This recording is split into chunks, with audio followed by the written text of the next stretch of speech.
Hi there. Welcome to In the Chair. It's great to be with you. I'm Adrian Groenewald. And by now, hopefully, you've watched the first installment, which was really the introduction. And the second one, I had a few more thoughts to share, but I also shared with you a formula from decades of interviewing and working with leaders in various capacities. It's been a magnificent ride. In the Chair, very quickly, before I unpack that magic formula of how to build a continuously performing organization and improving organization, before I share a little bit more, I'm sitting in my chair in a place that I love. I hope you're sitting in your chair in a place and a position of responsibility that you love. You will leave that chair. I hope that you see the importance of magnifying it, of being the best possible leader you can be, and leaving that chair more comfortable or more comfortably behind for the next leader. A chair that we occupy as a leader is a temporary thing, and we've got to be humble enough to do our best there and hand it over in a much better state than it was before you came. So the world also moves so fast. I mean, we speak of a VUCA world, but the speed at which things move, you blink your eyes and it's already almost April soon. The next year is well on its way, and the movement you wanted has perhaps not happened yet.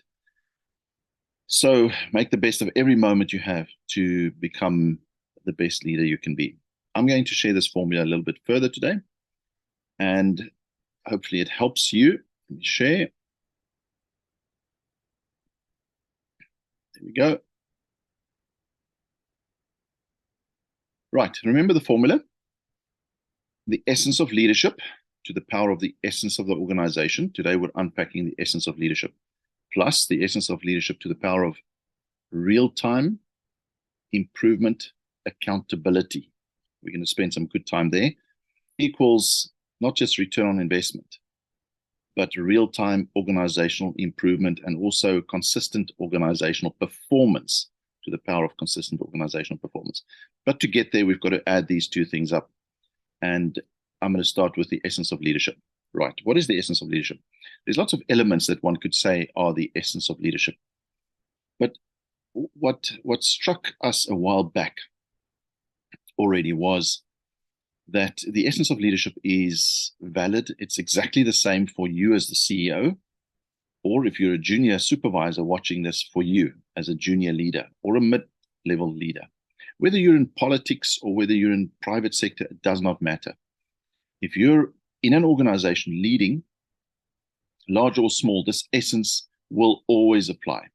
Now, please don't be ready for rocket science here, but have you ever heard it positioned in the following way? So here's the first principle. Whether you're a CEO or a supervisor at the most junior level, you will always lead on 4 universal levels. The first one is leading self. You're always going to lead yourself. And the only difference is you've got more people watching you when you're at a higher level. And you're going to lead yourself in the beginning from a technical perspective as a salesman or as a welder or as a driller in the mines or whatever it may be. And then if you're really good at leading yourself, at being the best at that, and ideally leading yourself personally, you're values driven, you're disciplined, you're organized, you arrive at the right time, you leave when your job is done. Whatever you do to lead yourself, invariably, you will be promoted very often. Okay. And then you start leading others. But even if you're in that position of leading others, you'll always be leading yourself. And it's even more important now because you're watched very meticulously by those around you. Leading others is about leading individuals in a team format, invariably in a team format. And then the team. It's a different dynamic to lead an entire team, to make sure there's communication back and forth, to make sure everyone's on the same page, to make sure there's unity, to make sure everyone knows exactly what their contribution is. Anyway, leading a team, leading others individually inside that team, you'll always be doing that as a supervisor or CEO.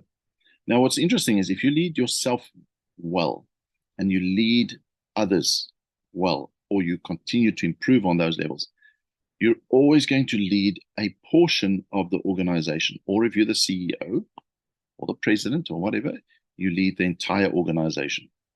But invariably, most people watching this will probably be leading a portion of an organization. Now, if you are leading yourself well, or continuously improving and leading others, your team, it does not mean you're automatically going to lead your portion of the organization well, because there is another element here, and that's the structure, the systems, processes, procedures, the finances, the buildings, the computers. It's the non-people things more often than not.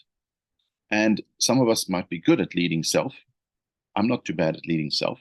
Leading others, you might not be so great at that. But you might be good at leading systems and processes. You're more comfortable there, so you have a managerial hat on. But if you're able to consistently improve on all three of these levels, then you help your organization that you're a part of to lead society more effectively. All right. So collectively speaking, if all of us as leaders in an organization lead effectively on the first three levels, we are automatically, as a company or as an organization, going to lead society more effectively by way of our product or our service and our offering. But it is important to see that the one leads on to the next. And when I or you leave our work environment at night or late afternoon or whenever, we're always going to lead outside of the work environment anyway, by way of church community, your family, club, wherever, friends. We're always leading outside as well. So this is the essence of leadership. And later we'll unpack what that means. But just look at yourself for a moment. If you're an executive or you're a CEO or you're a junior supervisor, see this. Look at yourself and say, have I noticed that I'm always leading myself, even when I'm alone, especially when I'm alone, perhaps? That determines my real level of integrity, is how I lead myself when I'm alone. Leading others, if I'm comfortable inside my own skin, I'm more authentic at leading others. And then, of course, leading organization takes it to another level, and then society. A good idea is for you to take these 4 levels and give yourself a score out of 10. 10 being perfect, 0 being obviously the opposite.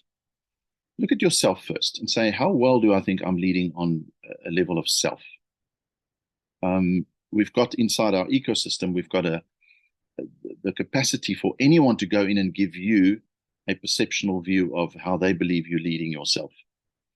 And leading others, how well do you think you're leading others? Rate yourself. Again, 1 to 10, and think of individuals, others, and think of team, others, and get your average there. And then your part of the organization, the sales team, or whatever it may be, or the region, or the national, how well do you lead the organization, the non-people things invariably, but your portion that you're responsible for. And finally, how well do you lead outside of the work environment as an individual? Now, this is twofold. One is, how well do you contribute to your organization leading well outside, but also yourself? So this is not a perfect science. Give yourself a rating. And then if you're senior or if you're junior, it's more difficult to elevate yourself into a collective thinking mode and say, our organization, our leaders collectively, how well do they lead themselves? How well do they lead others and their teams, the collective of the organization? How well do all of us together lead the organization? And how well do we lead society through our product and service? That's the essence of leadership. Think about it, rate yourself, and we'll unpack it further to the essence of the organization. Please, thank you for watching. Thank you for watching the first and second, and hopefully now the third one. Enjoy your chair. Make sure you're passionate about it. Make sure you realize that it's an honor to be a leader. It really is. And you're not always going to be in that chair. Okay. I'm not always going to be in this chair. Make the best of it. All the best. Bye.